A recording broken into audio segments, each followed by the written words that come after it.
Allez, égayez-vous. Décidez de jouir de la vie. Arrêtez de toujours résoudre quelque chose. Arrêtez de régler le monde et de commander tout le monde. Cessez de vous inquiéter de tout. Restez avec nous dans Jouissez de votre vie.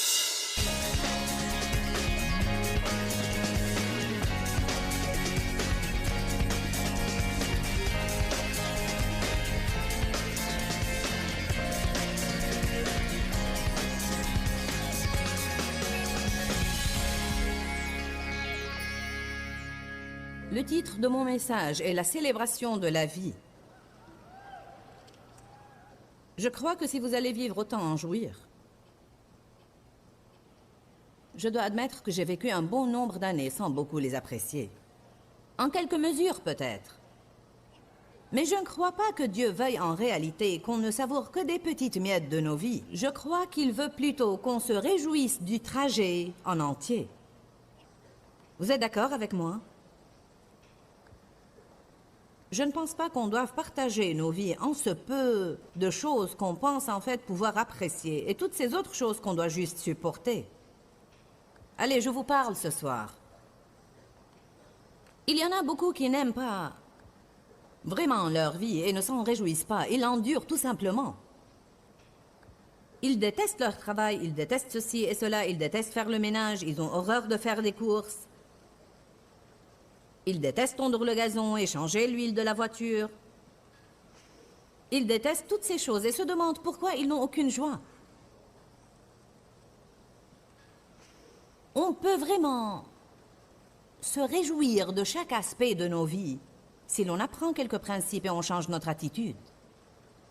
Je vais répéter que je ne crois pas que Jésus soit mort pour qu'on puisse aimer seulement des petits fragments de nos vies et pour qu'on puisse apprécier les week-ends et peut-être aussi apprécier les vacances, l'église le dimanche, une fête ou un mariage de temps en temps et tolérer le reste et essayer de l'endurer. Il y a bien des années, j'en ai eu marre de n'être joyeuse que quelquefois et malheureuse la plupart du temps. J'ai commencé à comprendre ce que la Bible dit au sujet de la joie. Tout d'abord, la joie de l'Éternel sera votre force. Je sais qu'on l'entend dire et qu'on chante ce refrain, mais elle l'est réellement. La joie de l'Éternel est notre force. Je ne pense pas vraiment que Satan s'intéresse tellement à nos biens. Mais il essaye d'infiltrer nos circonstances. On pense toujours que Satan est en train d'essayer de voler ceci, ou de voler cela, ou il veut voler quelque chose d'autre, ou bien il essaye de voler mon argent. Qu'a-t-il à faire de votre argent? Il ne court pas après l'argent. Il est après votre joie.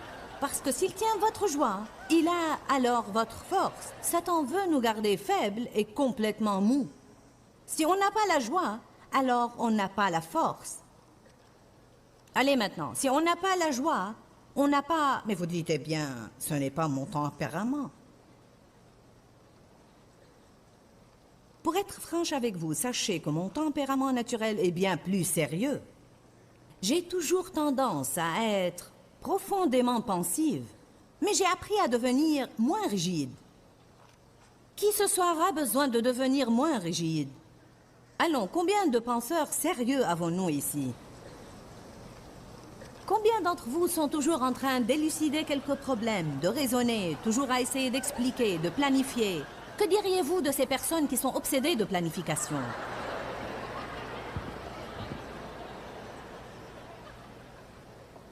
Laissez-moi vous poser une question sur la façon dont vous imaginez Dieu. C'est une question intéressante.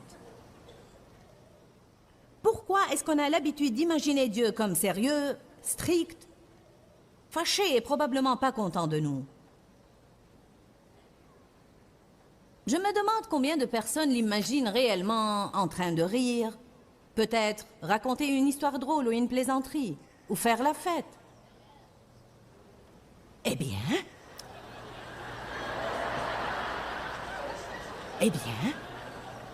je ne suis pas d'accord du tout. Je ne suis pas d'accord avec cette attitude du tout. Non.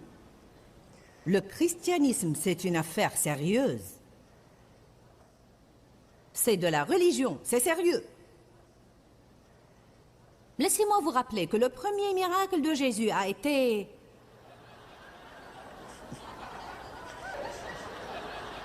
de changer l'eau en vin lors d'une fête.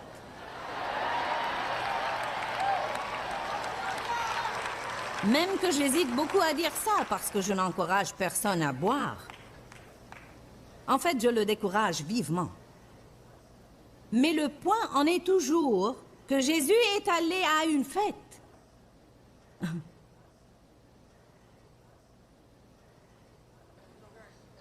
Quand je considère l'Ancien Testament, Dieu leur a prescrit et leur a ordonné de célébrer. Ils avaient dans le temps des fêtes régulières qui duraient des jours et des semaines même. Où ils dansaient et se réjouissaient, ils mangeaient, ils chantaient, ils faisaient la fête et se livraient entièrement à la joie. Ils étaient commandés de le faire.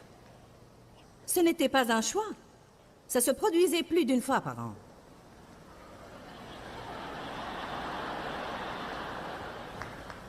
La plupart des gens pensent qu'ils vont prendre des vacances une fois par an et c'est leur fête. Franchement, la moitié du temps, vous revenez de vos prétendues vacances plus fatigués que quand vous êtes partis. Vous vous exténuez à essayer de vous amuser. Puis vous avez besoin de vacances pour récupérer de vos vacances. En vérité, ce qu'on fait, c'est qu'on met trop d'efforts à se divertir et à essayer de s'amuser. Ce qu'on doit plutôt faire, c'est d'apprendre à jouir de toute la vie et d'éprouver et de ressentir de la joie dans tout ce qu'on fait. On doit s'assurer qu'on comprend le pouvoir de l'humour et essayer d'introduire un peu d'humour en tout et surtout rire de nous-mêmes. Car vous êtes la chose la plus drôle qui soit.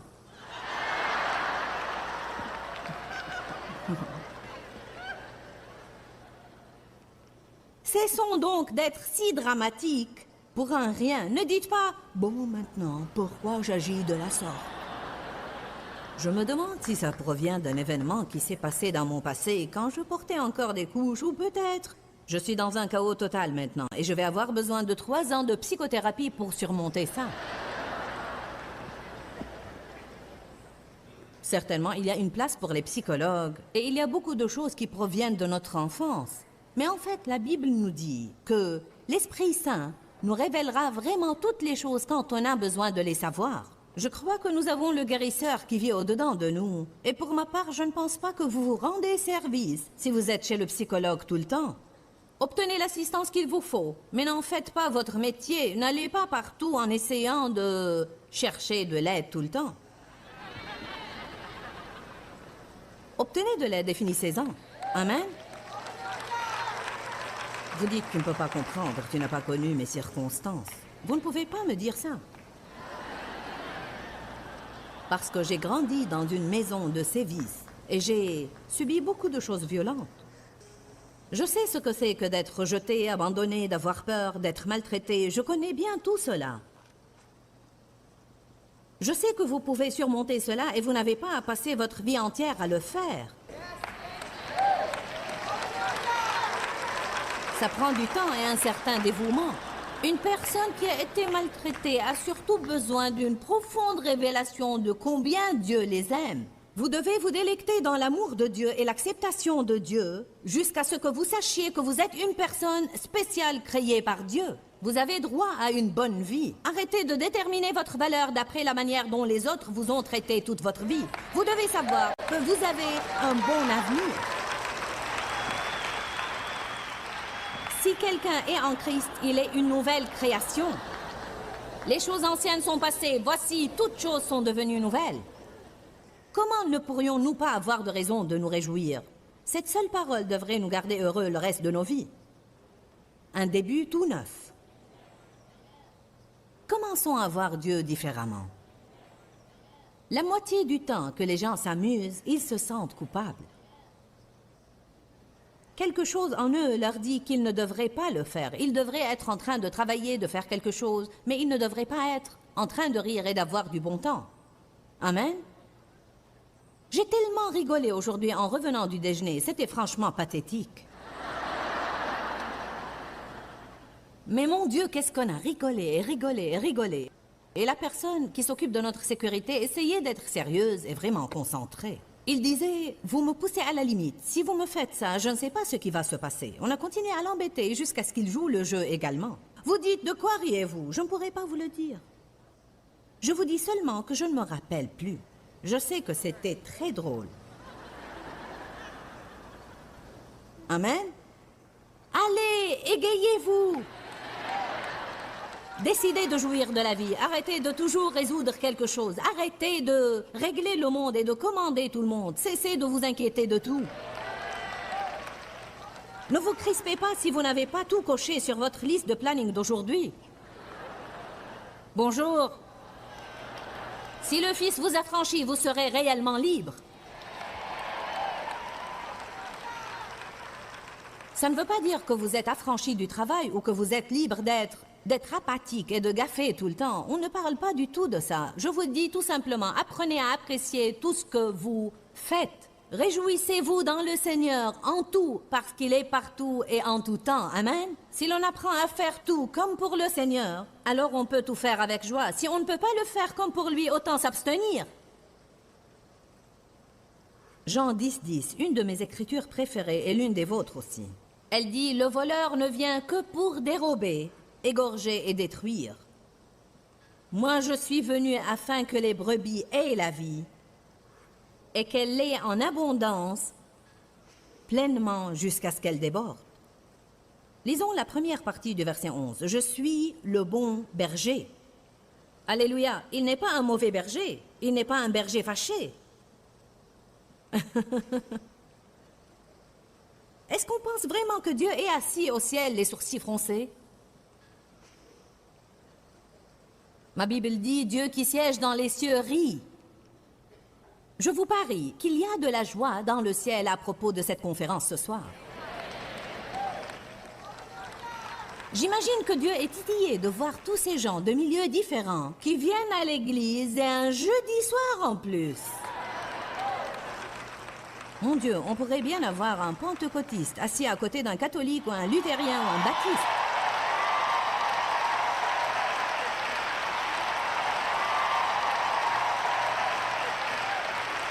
Laissez-moi vous dire quelque chose de choquant. Vous pourriez être assis à côté de quelqu'un qui parle en langue.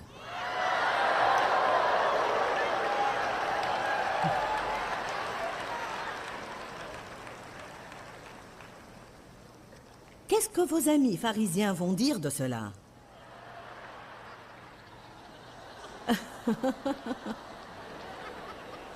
Bonjour.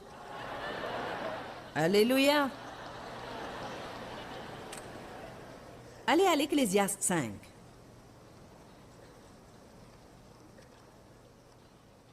Que tout le monde dise, je vais jouir de ma vie. Dites, la joie de l'Éternel est ma force. L'Ecclésiaste, chapitre 5, verset 18.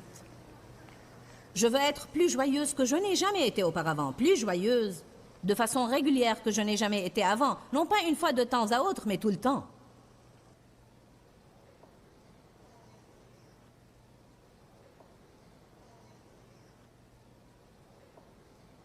Salomon était un homme qui a tout essayé pour découvrir ce qui est important. Les versets 18 et 19 disent « Voici ce que j'ai vu. C'est pour l'homme une chose bonne et belle de manger et de boire et de jouir du bien-être au milieu de tout le travail qu'il fait sous le soleil pendant le nombre des jours de vie que Dieu lui a donnés, car c'est là sa part. » Il y a référence ici à 1 Timothée 6, 17, qui parle de Dieu, qui nous donne avec abondance toutes choses pour que nous en jouissions. En jouir, en jouir. Vous avez votre mari pour jouir de lui. Pas pour le transformer.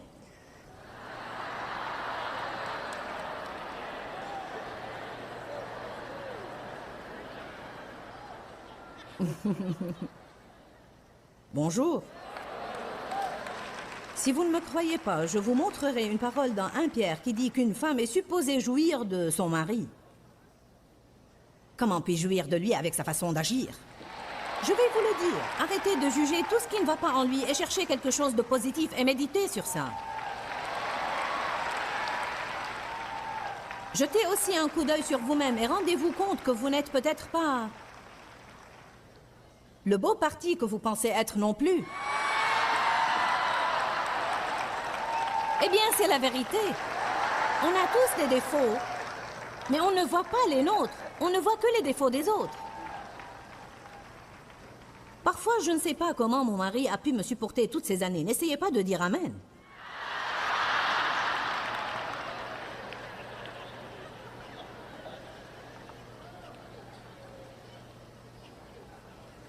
Verset 19. De plus, tout homme à qui Dieu donne richesse et bien, et à qui il a laissé la faculté d'en manger et de se réjouir dans son travail, il dit ici, Dieu vous donne le pouvoir de vous réjouir dans votre travail et votre labeur. Ne prenez pas la route le matin en maugréant. Je hais ce travail, je hais cette circulation, je déteste conduire tous les jours, je déteste cet endroit, je serai content quand ce sera vendredi. Non, vous êtes censé en jouir. Mais comment suis-je censé m'en réjouir? Changez votre attitude. N'est-ce pas là une révélation? Vous pouvez être heureux d'avoir du travail. Vous pouvez être joyeux que vous ne faites pas la queue quelque part pour un potage ou que vous ne vivez pas sous un pont. Allez maintenant. Il y en a qui voudraient avoir votre travail et certains qui voudraient avoir votre mari ou votre femme.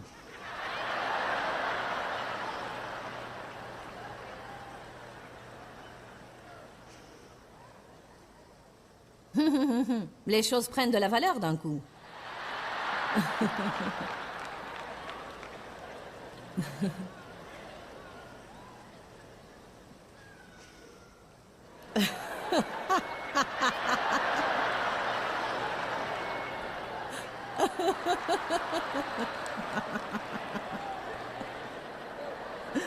Dieu ait pitié. Ouh, gloire. Savez-vous ce qui me plaît ici? Il dit tout homme à qui Dieu donne le pouvoir de jouir de toutes ces choses. La différence entre un non-croyant et un croyant, c'est en fait que les non-croyants peuvent adopter certains principes et travailler dur et gravir les échelons du succès. Ils peuvent avoir beaucoup d'argent et un haut rang. Je suis sûre qu'on veut tous jouir de notre vie. On veut en fait célébrer la vie que Jésus est mort pour nous donner. Comme je le disais aujourd'hui, une des façons de s'y prendre, c'est de ne pas faire tout un plat de quelque chose qui n'en vaut pas la peine. Ne faites pas une montagne des taupinières. Ainsi, je veux vous rappeler d'être aussi simple que possible. Jouissez de la vie autant que vous pouvez, parce que Jésus-Christ est mort pour que vous ayez la vie et que vous l'ayez en abondance pleinement jusqu'à ce qu'elle déborde. Il y a un groupe de gens dans ce monde qui, s'ils n'appréciaient pas leur vie exprès, ils ne l'apprécieraient pas du tout, et ce sont nos frères et sœurs qui sont incarcérés dans les prisons. Beaucoup d'entre vous ne savent pas qu'on a un grand ministère auprès des prisonniers, ici au ministère Joyce Meyer, et nous prenons textuellement ce que Jésus nous a prescrit de ne pas oublier ceux qui sont en prison. Peut-être que vous vous sentez également prisonnier, quoique vous ne soyez pas derrière les barreaux. Vous pouvez vous sentir captif d'une dépendance ou d'un joug, et pour clore, je veux vous lire une parole pour vous encourager. Isaïe 61:1. L'Esprit du Seigneur, l'Éternel, est sur moi, car l'Éternel m'a oint et qualifié pour porter de bonnes nouvelles et joyeux messages aux malheureux et aux opprimés. Il m'a envoyé pour penser et guérir ceux qui ont le cœur brisé, pour proclamer la liberté aux captifs corporellement et en esprit, pour ouvrir les portes de la prison et ouvrir les yeux de ceux qui sont enchaînés. Je veux que vous sachiez que Jésus s'inquiète de vous. Si vous avez le cœur brisé, il veut le guérir. Si vous avez une blessure ou une meurtrissure provenant d'un tourment quelconque, il veut vous toucher par la puissance de sa parole et vous guérir complètement. Et je crois qu'à chaque fois que nous vous apportons ce programme, ceci se produit en plus grande mesure. Que Dieu vous bénisse. Pourquoi, Seigneur, pourquoi? Dans ce livret, Joyce Meyer nous enseigne à travers la parole comment être délivré de la confusion. Pour obtenir ce livret gratuitement, écrivez-nous à Joyce Meyer, boîte postale 40095-6300, Larnaca, Chypre. Ou bien visitez notre site web www.joycemeyer.org/fr.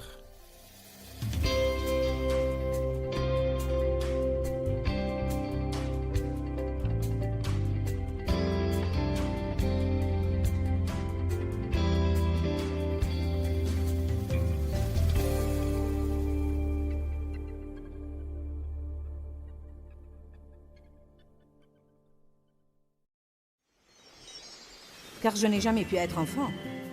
Je crois que tout adulte sain doit avoir également un enfant en lui. Vous devez encore avoir cette capacité de jouer, de rire des bévues, de rire de vous-même, d'avoir de l'humour, de prendre les choses gaiement. Ne savez-vous pas qu'on crée un grand nombre de nos propres problèmes parce qu'on fait des montagnes des taupinières? Restez avec nous dans Jouissez de votre vie.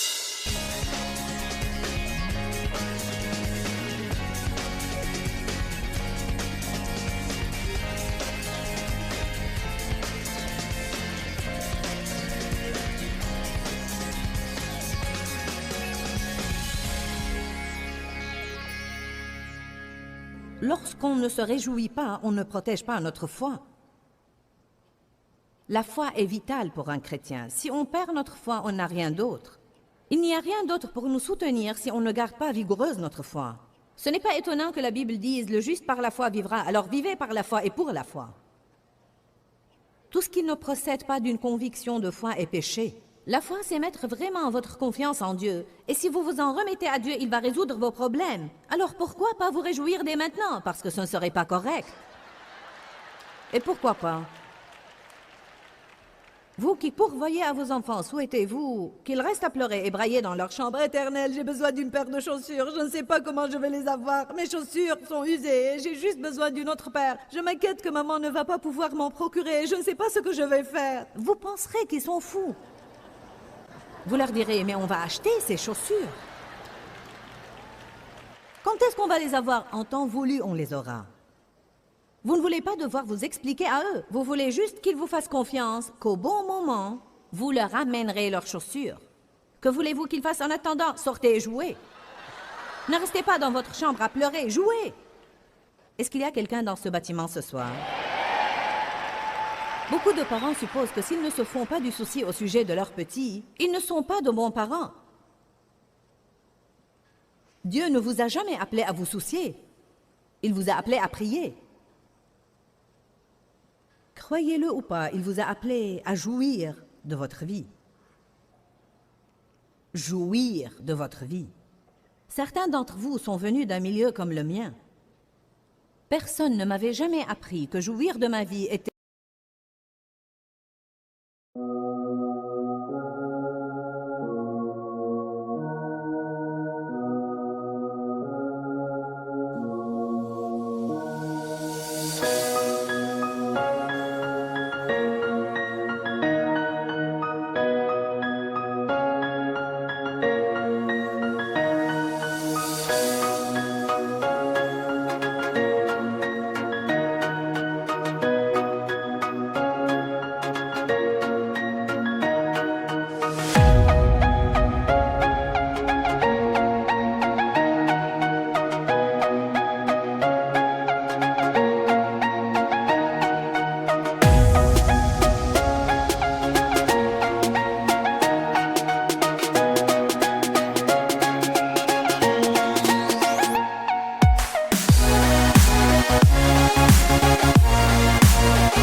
une attitude correcte. Ainsi, je suis devenue un bourreau de travail, car c'était le seul cas où je sentais qu'on m'approuvait. Je peux me rappeler d'être corrigée pour avoir ri ou parce que je paraissais m'amuser. Ça n'est pas arrivé à vous tous, mais pour certains d'entre vous, ça l'est et c'est triste. J'ai vraiment vu mon enfance voler de moi. Et je suis devenue une adulte qui n'a pas eu un enfant en elle, car je n'ai jamais pu être enfant. Je crois que tout adulte sain doit avoir également un enfant en lui. Vous devez encore avoir cette capacité de jouer, de rire des bévues, de rire de vous-même, d'avoir de l'humour, de prendre les choses gaiement. Ne savez-vous pas qu'on crée un grand nombre de nos propres problèmes parce qu'on fait des montagnes des taupinières? J'ai quitté la maison pour aller au travail et je savais que j'avais, dans le naturel, un jour épouvantable devant moi. Ce jour-là, j'ai probablement pris 500 décisions et je ne pense pas que j'exagère. Je passais d'une réunion à une réunion et tout le monde venait avec leur pile de questions après questions et je devais prendre décision après décision. Quand j'étais sortie de chez moi ce jour-là, j'avais passé du temps avec Dieu et j'avais été dans la parole. Je suis allée à ma voiture et j'ai dit à voix haute, et toute seule, j'ai dit, aujourd'hui, je ne ferai pas tout un plat de n'importe quoi qui ne vaut même pas la peine qu'on s'en fasse à son propos. Savez-vous pourquoi? On a assez de choses majeures dont il faut nous occuper et on ne doit pas grossir exagérément l'importance des petites choses qu'on peut simplement laisser passer et continuer notre travail. Ça m'énerve quand je dois donner des petites directives à quelqu'un au bureau à propos de quelque chose. Je préférerais que tu le fasses comme ceci, pas comme cela. Ça m'a froissé, tu m'as blessé mes sentiments. Et alors vous devez passer 5 heures à essuyer leurs larmes. Mais remettez-vous donc un peu.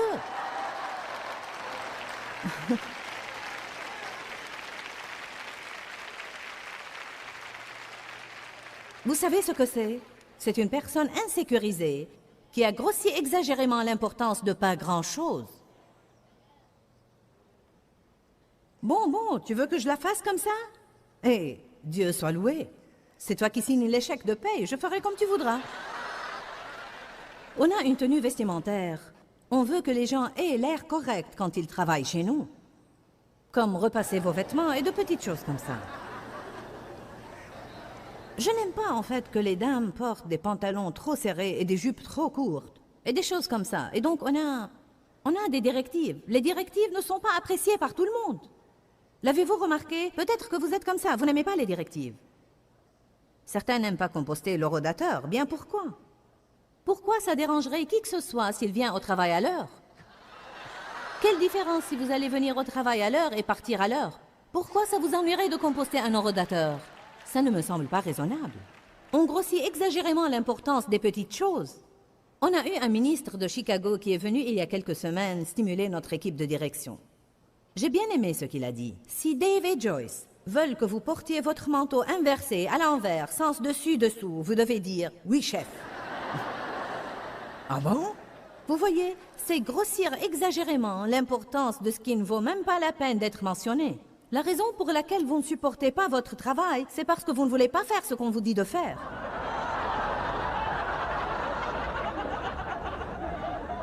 Allez, je mets un grand sourire. Je sais que c'était un gros morceau de viande, mais si vous l'avalez, ça peut changer votre vie. J'essaie juste de vous aider, ne me jetez pas des pierres. N'est-ce pas la vérité? En fait, on se bat contre tout ceci, je ne veux pas faire ça. Non, non, non, non, non. Tu te prends pour qui? Le patron. Oui, c'est qui je suis. C'est nous qui avons la responsabilité finale, c'est nous qui devons payer les factures et qui devons batailler et lutter. Ça devrait nous donner un peu d'autorité. Rien ne me contrarie plus que quelqu'un qui est arrivé il y a à peine 6 mois et qui s'imagine vouloir diriger mon ministère. Je pense que tu dois, et je ne pense pas que tu devrais. Je pense qu'il faut, et moi je sens... Je me sens comme Paul.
Mais laisse-moi tranquille, je porte sur mon corps les marques du Seigneur Jésus-Christ. Tu ne sais même pas de quoi tu parles. Amen. Dieu soit loué, alléluia. Allez, saisissons cela ce soir. Cessons de grossir exagérément l'importance de ce qui ne vaut même pas la peine d'être mentionné. N'exagérez la gravité de rien dans la vie si vous ne devez pas, sauf si c'est quelque chose qui est vraiment une montagne. Vous me comprenez? Allons, je veux qu'on saisisse ça, c'est important. Ça peut changer votre vie. Ne pas grossir exagérément l'importance de ce qui n'est pas important. Ça ne me dérange pas de le répéter 500 fois ce week-end. Je veux que vous partiez d'ici en pensant « je ne vais pas grossir exagérément l'importance de ce qui n'est pas important » parce que c'est ce qui vole notre joie. Certains d'entre vous, vous êtes fatigués de votre mariage, ou déçus de vos enfants, ou malheureux chez vous, ou quoi que ce soit. Si seulement vous pouviez avoir une nouvelle attitude, recensez vos bénédictions, et arrêtez de grossir exagérément l'importance de ce qui n'est pas important. Laissez-moi vous poser une question. Toutes les choses dont vous avez fait tout un plat le mois dernier, tout ce dont je me suis soucié exagérément, si je meurs ce soir, laissez-moi vous demander, quelle importance aurait-elle demain? Ou si je sais que je n'ai qu'une semaine à vivre, quelle importance toutes ces choses auront? Ou à quel point est-ce que je vais m'en préoccuper si je sais que c'est mon dernier mois sur Terre? Parfois, je raisonne à partir de ce point de vue. On doit évoquer davantage le fait qu'on ne va pas être ici pour toujours, et on doit vraiment jouir du temps qu'on a. Allez maintenant, on doit vraiment jouir du temps qu'on a. Je me rappelle encore quand Dave et moi étions nouvellement mariés. Ça fait 34 ans maintenant. Nous étions nouvellement mariés et j'étais vexée par quelque chose tout le temps. Je fulminais contre Dave et ne lui parlais pas des jours, parfois des semaines. Un jour que j'avais été toute renfrognée et morne, et vous savez, je n'ai connu Dave que toujours joyeux. Il est né joyeux et il est encore. Il se lève joyeux et se couche joyeux. Il n'est pas le roi de la rigolade, je veux dire, il n'est pas une personne drôle, mais il a ce calme bonheur dans sa vie. Il a simplement de la joie. Les circonstances n'altèrent pas sa joie, il est juste comme ça, vous savez. Moi j'étais j'étais comme une folle. Pas exactement ce qu'on appelle une personne stable. Oui, ça provenait en partie de mon milieu et j'avais besoin d'en guérir. Des choses devaient changer dans ma vie, mais j'avais besoin de cette personne stable à mes côtés parce que c'était exactement ma carence. Je devais contempler une stabilité. Je m'irritais contre lui parce que il n'était pas ceci ou cela, ou il ne faisait pas ceci ou cela. Il m'a dit un jour, tard dans la journée, il a dit « Ne serait-ce pas ridicule si Jésus venait ce soir et tu avais passé ta dernière journée sur cette terre en colère ?»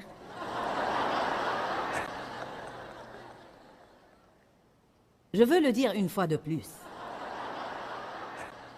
Vous savez, ce n'est vraiment pas grand-chose, mais on en fait tout un problème. Ne grossissez pas exagérément l'importance de ce qui ne vaut pas la peine et de ce qui n'est pas important. Prenez une décision ce soir de cesser de soupçonner le mal en tout le monde et commencez à croire le meilleur en tous, comme la Bible décrit l'amour. Amen. Je suis contente que vous aimez ça.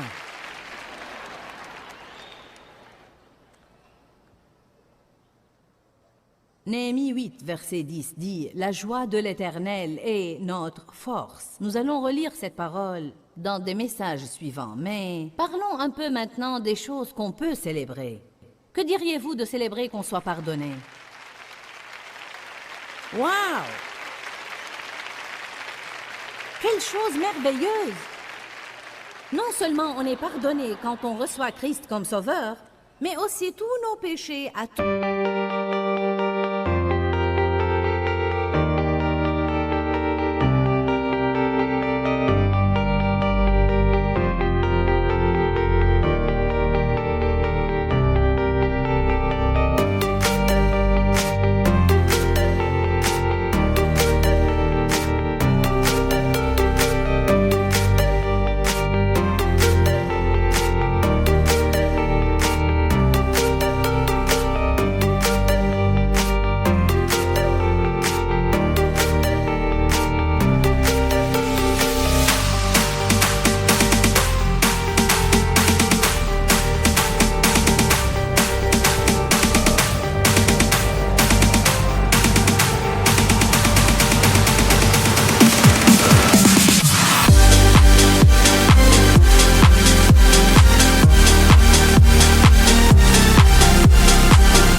sont pardonnées. Et quand on commet une faute quelconque, tout ce qu'on doit faire, c'est aller à Dieu, l'admettre, s'en repentir, être disposé à s'en défaire, et avec l'aide de Dieu ne plus recommencer. Et la Bible dit qu'il sera fidèle et juste pour nous pardonner tous nos péchés et pour nous purifier complètement de toute iniquité.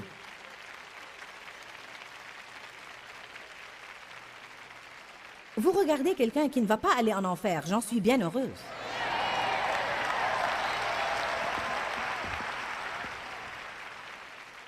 La Bible nous enseigne qu'on ne doit pas perdre la joie de notre salut. Allez à Luc chapitre 10.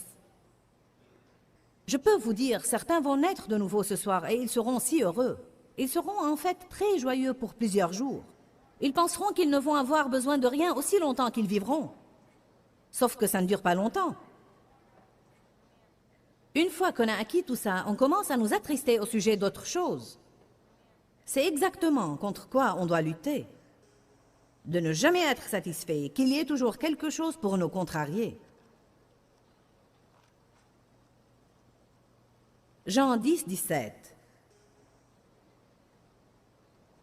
Non, Luc 10, 17. Je suis désolée. C'était juste pour voir si vous écoutez.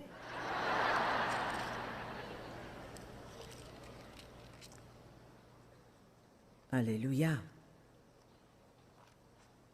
Les 70 revinrent avec joie, disant, « Seigneur, les démons même nous sont soumis en ton nom. » Regardez ça, ils étaient stimulés, ils ont expérimenté toute cette puissance pour chasser les démons, et ils en étaient éblouis. Waouh, gloire à Dieu!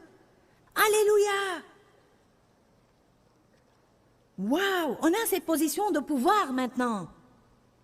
Jésus leur a dit, « J'ai vu Satan tomber du ciel comme un éclair. Voici, je vous ai donné pouvoir et autorité complète de piétiner les serpents et les scorpions, et je vous ai donné la force physique et mentale sur toute la puissance de l'ennemi. Rien ne pourra vous nuire. Cependant, ne vous réjouissez pas de ce que les esprits vous sont soumis, mais réjouissez-vous de ce que vos noms sont écrits dans les cieux. » Allez maintenant, on doit lire cette parole plus souvent. Il a dit, ne soyez pas surexcités car vous avez le pouvoir de chasser les démons. C'est normal d'être joyeux à ce sujet. Mais ces dons de l'esprit fonctionnent selon la volonté de l'esprit. Si je ne peux être joyeuse que lorsque je manifeste un certain don spirituel ou un pouvoir spécial, alors il me reste tout cet autre temps où je vais être malheureuse. Si je ne peux pas être joyeuse alors que j'attends ma percée, alors je vais être malheureuse une grande partie de ma vie parce que je passe beaucoup plus de temps à attendre et à attendre que je ne passe dans des moments de percée. Dès que vous recevez ce que vous espérez actuellement, vous en serez joyeux pour peu de temps et vous commencerez à souhaiter autre chose. Vous sèmerez un autre grain de foi en libérant votre foi dans la prière. Vous priez Dieu pour autre chose et vous passez de nouveau dans le temps d'attente. J'en ai eu assez de ces hauts et ces bas, des hauts et des bas, du genre, quand c'est vendredi soir, je suis contente. Quand ce sont les vacances, je suis joyeuse. Si je vais à une fête, je suis joyeuse. J'ai beaucoup d'argent pour faire des achats cette semaine, je suis joyeuse. Je pèse exactement comme je voulais peser, j'en suis aux anges. Tous mes enfants ont eu de bonnes notes, je suis joyeuse. Si la pluie a fait rater la partie de golf de mon mari, je suis ravie. Vous me suivez? J'en avais assez de n'être joyeuse que quand et si. J'ai voulu être simplement joyeuse. Vous êtes là ce soir? Je ne voulais pas avoir ce tempérament changeant tout le temps. J'ai décidé que si la Bible dit que je pouvais l'avoir, alors je vais l'avoir. Mais écoutez, vous avez intérêt à être prêt pour un combat. Parce qu'on a beaucoup de mauvaises habitudes. On a de mauvaises attitudes et on a de mauvaises manières de penser.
On grossit exagérément l'importance de ce qui n'est pas grand-chose, et je suis sérieuse. Je veux que ma famille m'aide, je veux que mes amis m'aident. Si vous m'attrapez en train de grossir exagérément l'importance de ce qui n'est pas important, rappelez-moi de ce message. Dave dit, ah, c'est bien. Amen. Tu es d'accord, Sandy? On ne doit pas faire une grande chose des petites choses. Ça vole votre joie. Qui de vous saisit cela ce soir? Dites-moi, pourquoi vous désolez sur quelque chose que vous devez faire de toute façon? À quoi bon? Si vous devez prendre l'autoroute tous les jours pour aller au travail, pourquoi laisser ça voler votre joie? Si tu choisis de vivre là où tu vis et travailler là où tu travailles et tu as 45 minutes de route, alors ou bien déménage, cherche un nouveau travail ou tais-toi.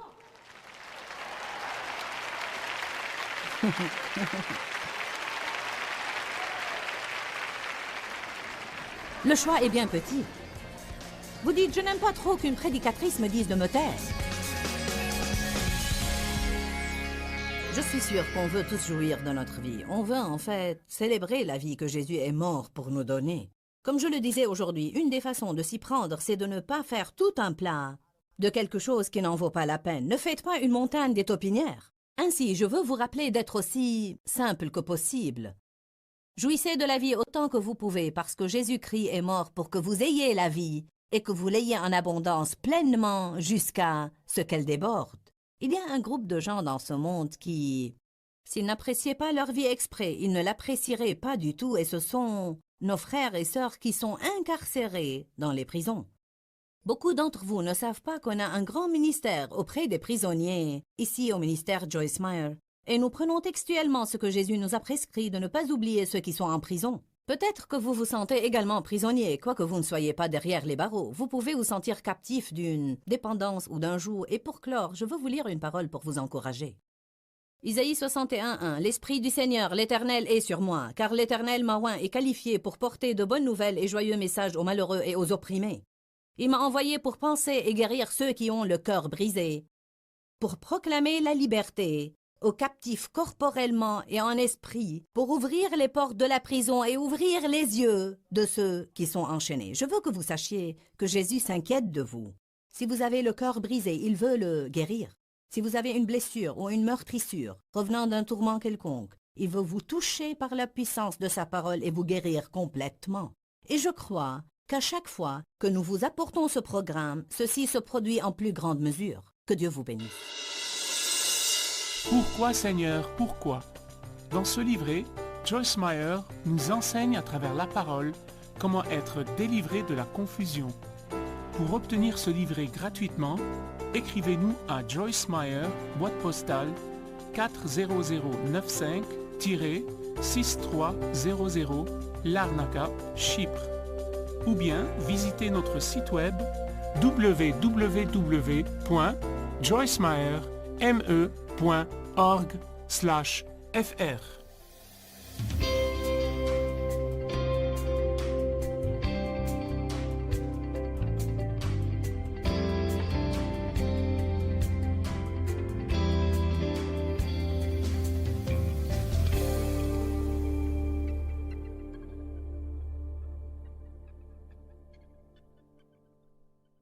Gonna rise with the sun. Step 2, get some good, some food in you. Step 3, think real hard about what you wanna be. Step 4, everybody just do your thing. Wake up, today's gonna be a good day.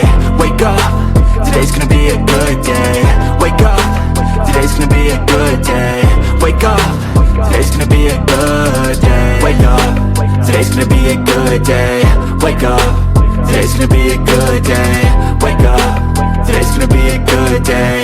Wake up, today's gonna be a good day. Yo, set your affirmations, aspirations. I got shit to do, the aftermath of preparation. Good food, good mood, blood in circulation. One step at a time, yeah, that's how you make it. Set a goal you control and the steps you take them. I try to pick one thought, have some concentration. And if I make a mistake, it's called education. I try to do this every day, call it replication. Wake up, today's gonna be a good day. Wake up, today's gonna be a good day. Wake up, today's gonna be a good day. Wake up, today's gonna be a good day. Wake up. good day. Wake up, today's gonna be a good day. Wake up, today's gonna be a good day. So life ain't easy, yo, I think there's a reason though.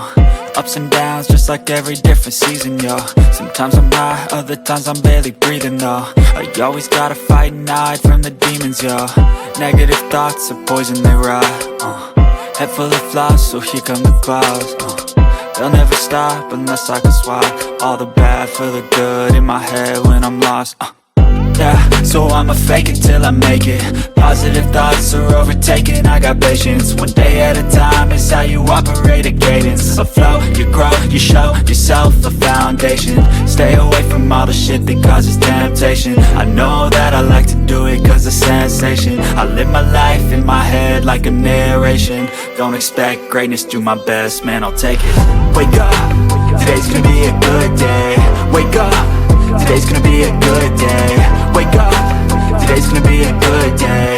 Wake up, today's gonna be a good day. Wake up, today's gonna be a good day. Wake up, today's gonna be a good day. Wake up, today's gonna be a good day. Wake up, today's gonna be